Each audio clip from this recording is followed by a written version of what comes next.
आध्यात्मिक कहानियाँ। नमस्कार दोस्तों, स्वागत है आप सभी का एक बार फिर से आपके अपने पसंदीदा YouTube चैनल आध्यात्मिक कहानियों में। दोस्तों, आज के इस वीडियो में हम बात करने वाले हैं कैकेयी द्वारा वरों की प्राप्ति।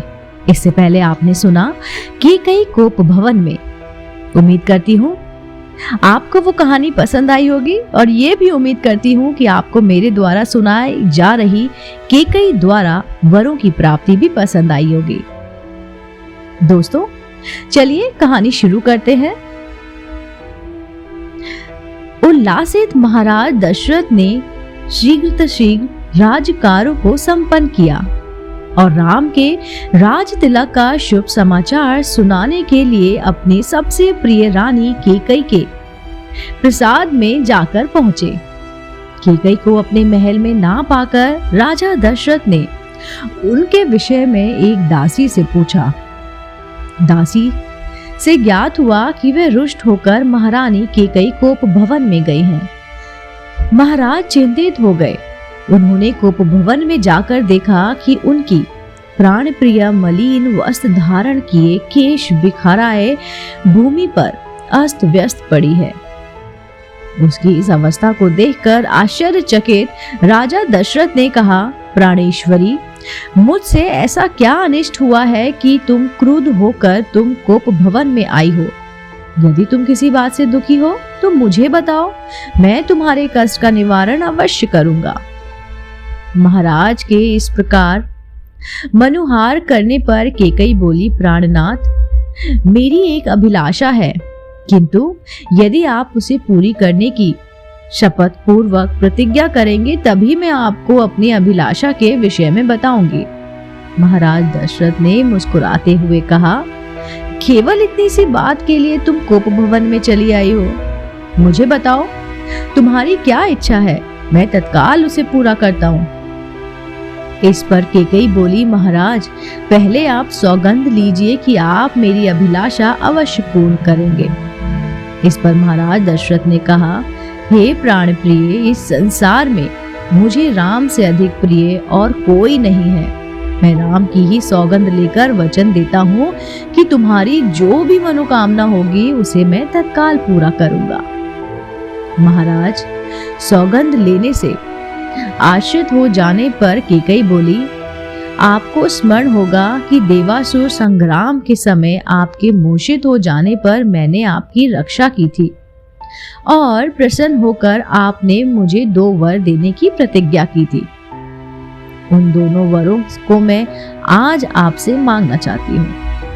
पहला वर तो मुझे यह है कि आप राम के स्थान पर मेरे पुत्र भरत का राज तिलक करें, और दूसरा वर मैं ये मांगती हूँ कि राम को 14 वर्ष के लिए वन जाने की आज्ञा दें। मेरी इच्छा है कि आज ही राम वल्क पहनकर वनवासियों की भांति वन में रहे और वन के लिए प्रस्थान करें। अब आप अपनी प्रतिज्ञा पूरी करें, क्योंकि आप सूर्यवंशी हैं और सूर्यवंश में अपनी प्रतिज्ञा का पालन प्राणों की बलि देकर भी किया जाता है।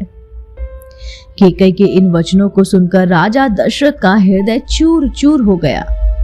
उन्हें असहाय पीड़ा हुई, वे मूर्छित होकर गिर पड़े। कुछ काल बाद जब उनकी मूर्छा भंग हुई तो वे क्रोध और वेदना से कांपते हुए बोले, रे कुल घातिनी, ना जाने मुझसे ऐसा कौन सा अपराध हुआ है जिसका तूने इतना भयंकर प्रतिशोध लिया है। पतिते नीच, राम तुझ पर कौशल्या से भी अधिक श्रद्धा रखता है, फिर भी तू उसका जीवन नष्ट करने के लिए कटिबद्ध हो गई है। प्रजा को अत्यंत प्रिय राम को बिना किसी अपराध के मैं भला कैसे निर्वासित कर सकता हूँ? तू अच्छे से जानती है कि मैं अपने प्राण त्याग सकता हूँ, किंतु राम का वियोग नहीं सह सकता। मैं तुझसे विनती करता हूँ कि राम के वनवास की बात के बदले तू कुछ भी मांग ले। मैं तुझे विश्वास दिलाता हूँ कि मैं तेरी मांग अवश्य पूरी करूंगा।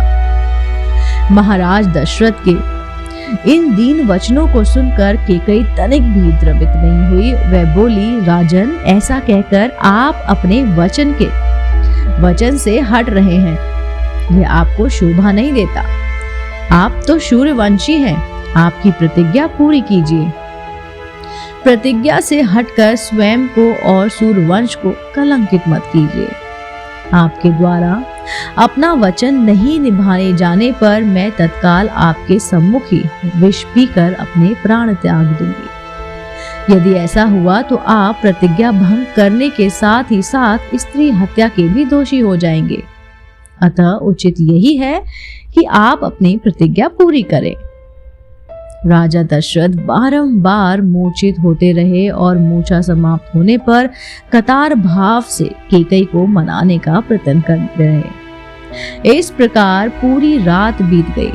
अंबर में उषा की लालिमा फैलने लगी, जिसे देखकर कैकेयी ने उग्र रूप धारण कर लिया और कहा, राजन, आप व्यर्थ ही समय व्यतीत कर रहे हैं। उचित यही है कि आप तत्काल राम को वन जाने की आज्ञा दीजिए और भरत के राज तिलक की घोषणा करवाइए। सूर्योदय हो जाने पर गुरु वशिष्ठ मंत्रियों के साथ राजप्रसाद के द्वार पर पहुंचे और महामंत्री सुमंत को महाराज के पास जाकर अपने आगमन की सूचना देने के लिए कहने लगे। कैकेयी एवं दशरथ के संवाद से अनजान सुमंत ने महाराज के पास जाकर कहा, हे राजधिराज, रात्रि का समापन हो गया है और गुरु वशिष्ठ का आगमन भी हो चुका है। अतएव आप शय्या त्याग कर गुरु वशिष्ठ के पास चलिए। सुमंत के इन वचनों को सुनकर महाराज दशरथ को पुनः असहाय वेदना का अनुभव हुआ तथा वे फिर से मूर्छित हो गए। उनके इस प्रकार मूर्छित होने पर कुटिल कैकेयी बोली, हे महामंत्री, अपने प्रिय पुत्र के राज अभिषेक के उल्लास के कारण महाराज रात भर सो नहीं सके। उन्हें अभी अभी ही निद्रा आई है। महाराज निद्रा से जागते ही राम को कुछ अवश्य निर्देश देने चाहते हैं। तुम शीघ्र जाकर राम को यहीं बुला लाओ। कैकेयी के आदेश अनुसार सुमंत रामचंद्र को उनके महल से बुला लाए। दोस्तों, आपसे मैं उम्मीद करती हूँ कि आपको मेरे द्वारा सुनाई गई कहानी, जो कि है कैकेयी द्वारा वरों की प्राप्ति, जरूर पसंद आई होगी। अगर आपको ये कहानी पसंद आई है तो मुझे कमेंट करके जरूर बताइए। अगर आप ऐसी ही धार्मिक और पौराणिक कहानी कथाएं सुनना चाहते हैं तो आप मेरे चैनल आध्यात्मिक कहानी को तुरंत लाइक कीजिए, शेयर कीजिए और सब्सक्राइब करना बिल्कुल ना भूलिए। मैं आपको मिलती हूँ जल्द ही इसी चैनल पर।